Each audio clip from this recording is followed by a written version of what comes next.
If you spend any time online or just watch the news, you've probably felt it, right? This deep anxiety, this feeling that democracy itself is kind of teetering on the edge. It's a heavy feeling, and it is really hard to shake. So let's dive into that. Let's see if there's maybe another way to look at this whole problem. I mean, you see stuff like this all the time now. Headlines are practically screaming at us. Social media is just buzzing with panic. Phrases like this one have become, well, weirdly normal, tapping into this collective sense of dread. It really does feel like we're watching something fall apart in real time.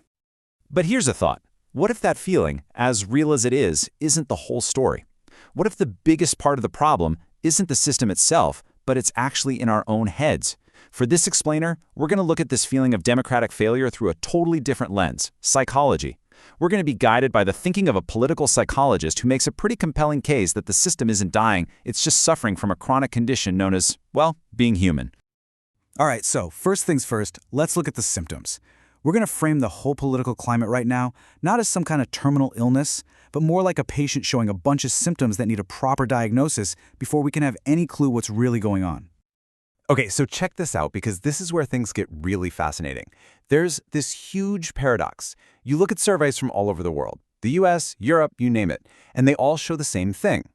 People overwhelmingly believe in the idea of democracy. We love the concept. But our satisfaction with how it's actually working in real life, it's through the floor. There's this massive gaping canyon between the ideal we want and the reality we think we have. So to help us understand this gap, our guide, this psychologist Dr. Thorne, he offers up this brilliant metaphor. He says to think of democracy not as some beautiful finished building. Instead, think of it as a house that is constantly under renovation. It's designed to be loud. It's designed to be messy and chaotic. Now, if you're just walking by on the street, it looks like a total disaster. But to the architect, all that noise, all that dust, that's the sound of progress. So, if democracy is just one big messy renovation, what's causing all the dust and noise? Well, to understand the symptoms, we got to diagnose the patient's underlying condition. And in this case, the patient is us. The diagnosis is buried deep inside our own evolutionary psychology. So it all starts with this crucial concept, the negativity bias. See, our brains evolved for one thing, survival on the savannah. Imagine our ancestor hearing a rustle in the grass. The one who went, it's probably just the wind. Well, they probably got eaten. But the one who panicked and assumed it was a lion, they ran, they survived, and they had kids. We are literally the descendants of the paranoids, hardwired to zoom in on threats and bad news. And this shows exactly how that ancient wiring plays out in modern politics. A transparent democracy is like a dangerous safari. It puts all the lions, every scandal, every failure, every loud argument on full display, in glorious 4K 24/7. It feels terrifying. On the other hand, an autocracy is like a quiet zoo. It hides its lions. It looks calm, orderly, and peaceful, but the danger is absolutely still there. It's just behind a wall you're not allowed to look over. Next up, good old tribalism. Our brains are built to pick a team. But here's the scary part. Research shows this instinct totally hijacks our perception. We literally start to see our political opponents as being twice as extreme as they actually are. We're not arguing with our neighbors anymore. We end up furious at these cartoon character hallucinations that our own brains have created. And then there's this little gem called hedonic adaptation. Basically, our brains get used to good things almost instantly. Just think about it. Once you have a safe, warm bed, you don't wake up every morning celebrating the miracle of not freezing to death. Nope. You start complaining that the blanket is a little too scratchy. It's the same in politics. The huge foundational successes of democracy, like, say, a peaceful transfer of power, they become totally invisible. We take them for granted. And instead, we focus on the scratchy blanket, the small problems that feel enormous.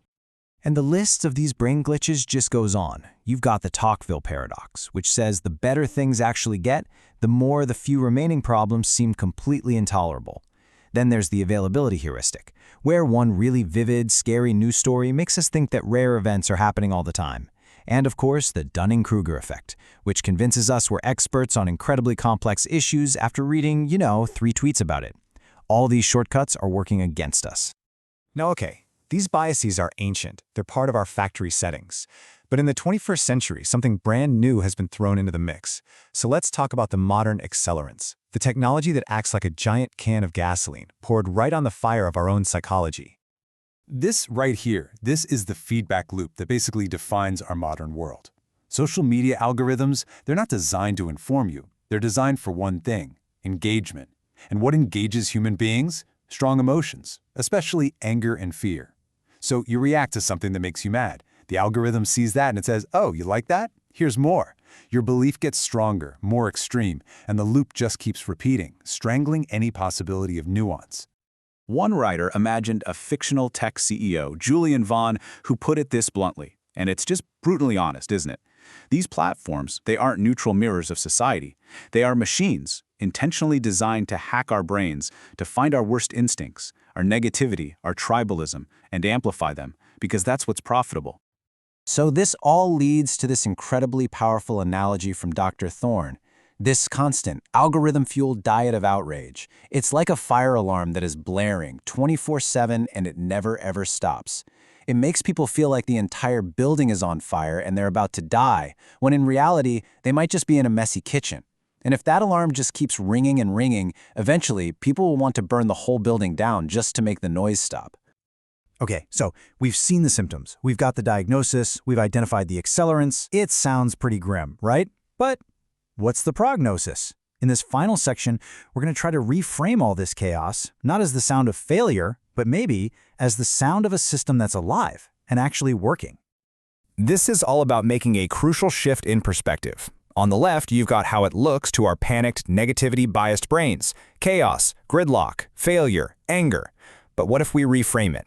What if that chaos is actually just conflict resolution? What if that gridlock is self-correction? What if that failure is just the messy process of repair? And what if that anger is a sign of freedom? The freedom to disagree loudly and openly, which is a freedom that just doesn't exist in those quiet zoo systems. And that brings us to maybe the single most important takeaway of all. The problems that we see so clearly in a democracy, they aren't a bug in the system. They are a central feature of its transparency. Democracy is the only political system ever designed to expose its own flaws, to air its own wounds right out in the open so that it can at least try to heal them. Here's one more piece of psychology that can help give us some perspective. It's called the peak end rule. It basically says that we remember experiences based on two things: their most intense moment, the peak, and how they end. Right now, politically, it feels like we are living at a peak of intensity. It's stressful, it's painful, it hurts. But it's so important to remember, this peak feeling, it is not the end of the story. And this brings us to Dr. Thorne's final and maybe his most vital metaphor. If you've ever seen someone with a really high fever, it can look terrifying. It looks like the body is shutting down, like it's dying. But to a doctor, that fever is a powerful sign. It's the sign that the body's immune system is in overdrive, fighting like hell to kill an infection and to survive. What if the heat of our political arguments is the exact same thing? In the end, the analyses we've been exploring closes with this perfect little scene. A young guy in a coffee shop is looking at his phone and he complains that the new government is already arguing about everything. It's a disaster, he says. And Dr. Thorne just smiles and agrees cheerfully. Absolute failure. Isn't it wonderful?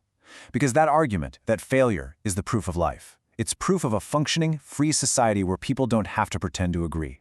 So we'll just leave you with this one last thought to chew on. We are neurologically wired to hate the noise, to hate the chaos and the conflict. It triggers our survival instincts. But what if that noise isn't the sound of a system collapsing? What if the very noise that drives us crazy is the price we pay for the freedom to govern ourselves? It's something to think about.